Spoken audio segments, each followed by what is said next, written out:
दूसरा क्वेश्चन क्या है देखिए, ये कहता है return call option classified as equity, यानी अब हम ऐसे उदाहरण की बात करने जा रहे हैं जहां पे आप कॉल ऑप्शन परचेज नहीं कर रहे हैं, कॉल ऑप्शन क्या कर रहे हैं, राइट कर रहे हैं। तो बताइए दोस्तों, आप ऑप्शन बायर हुए या ऑप्शन सेलर हुए? हम हुए हैं यहां पर ऑप्शन सेलर, हम हमारे ही इक्विटी इंस्ट्रूमेंट के ऑप्शन जो है वो बेच रहे हैं। अच्छा, तो बताइए ऑप्शन सेलर का जो प्रीमियम वाला पोर्शन है वो प्रीमियम उसको मिलता है या उसे देना पड़ता है? तो आप कहेंगे सर यहाँ पे तो ऑप्शन प्रीमियम आपको मिलता है। अच्छा, यहाँ पे भी मिलेगा क्या? बिल्कुल मिलेगा। चलिए देखते हैं सवाल क्या है।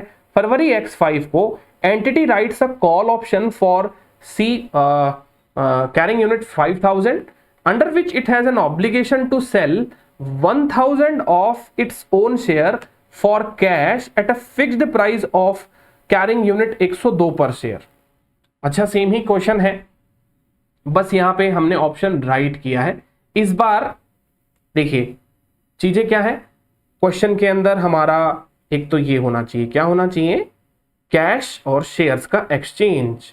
ठीक है, कैश का और शेयर्स का एक्सचेंज। फिर अपने को चेक करना है फिक्स टू फिक्स टेस्ट, पास हो गया तो फिर बाद में equity contract, otherwise liability contract, है ना।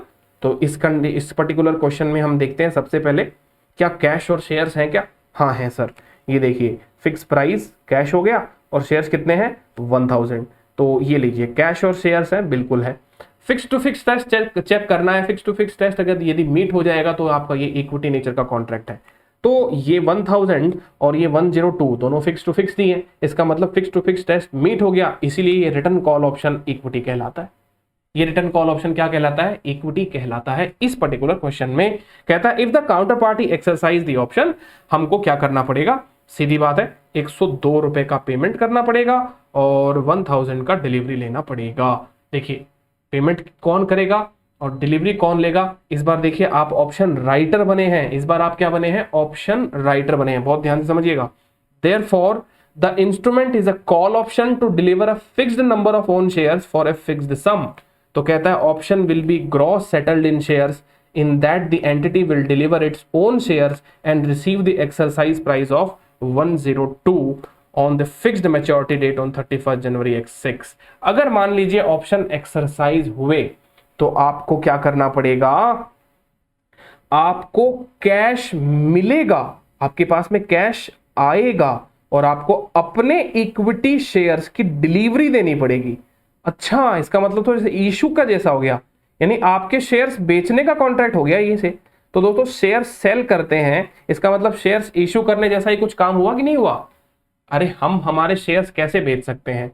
शेयर्स को बेचने का मतलब यही हुआ ना कि शेयर कैपिटल को रेज करना, तभी तो शेयर्स बिकते हैं। इसका मतलब यदि आपने अपने इक्विटी इंस्ट्रूमेंट के ऊपर कोई कॉल ऑप्शन लिखा है, दैट मीन्स कि आप उस कंडीशन में आपको अपने शेयर बेचने पड़ सकते हैं यदि एक्सरसाइज पीरियड पर यानी ऑप्शन एक्सपायर होने पर आपका ऑप्शन जो है वो सामने वाले के लिए क्या हो, एक्सरसाइजेबल हो जाए। तो दोस्तों क्या क्या इवेंट्स हैं इसके अंदर, premium, option premium, option premium की अकाउंटिंग क्या होगी देखिएगा दोस्तों, ये बताइए ऑप्शन प्रीमियम इक्विटी नेचर का है। तो ऑप्शन प्रीमियम यदि इक्विटी नेचर का है तो मैंने आपको क्या बताया था कि ऑप्शन प्रीमियम को कहां पे लेके जाना चाहिए?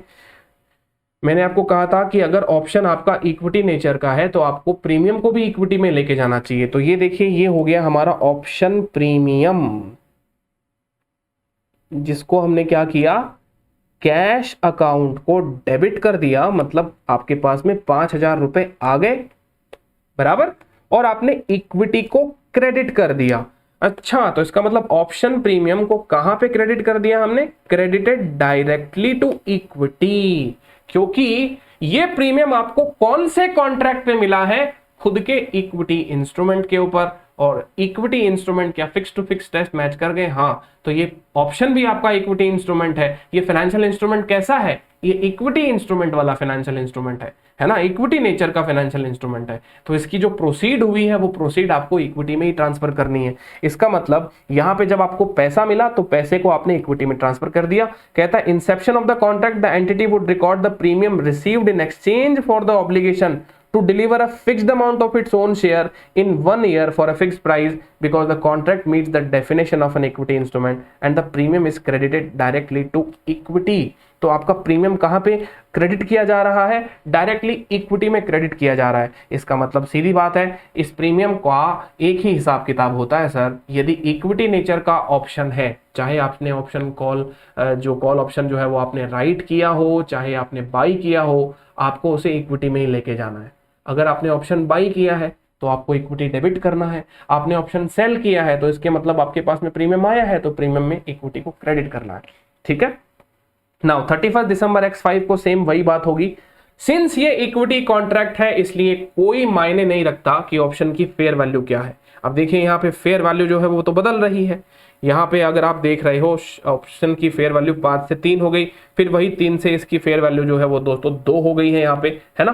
तो जो ये जो 2000 की फेयर वैल्यू हो गई है, 3000 की फेयर वैल्यू हो गई, क्या आपको अपने इक्विटी कॉन्ट्रैक्ट को रीमेजर करना होता है? नहीं sir, equity contracts are never subsequently रीमेजर्ड।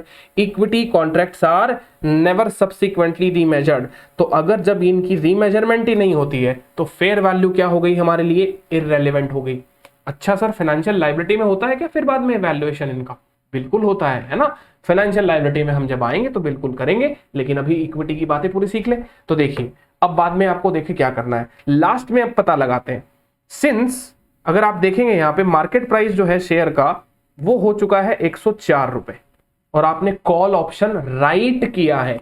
अब दोस्तों जब आपने कॉल ऑप्शन राइट किया है तो सामने वाला जो पार्टी है उसके पास में ये अधिकार है कि वो आपके कंपनी के शेयर 102 रुपए में खरीद सकता है, जैसा कि कॉन्ट्रैक्ट हुआ था, जबकि मार्केट में तो 104 रुपए की प्राइस चल रही है। तो बताइए क्या सामने वाला आपसे वो चीज खरीदेगा कि नहीं खरीदेगा?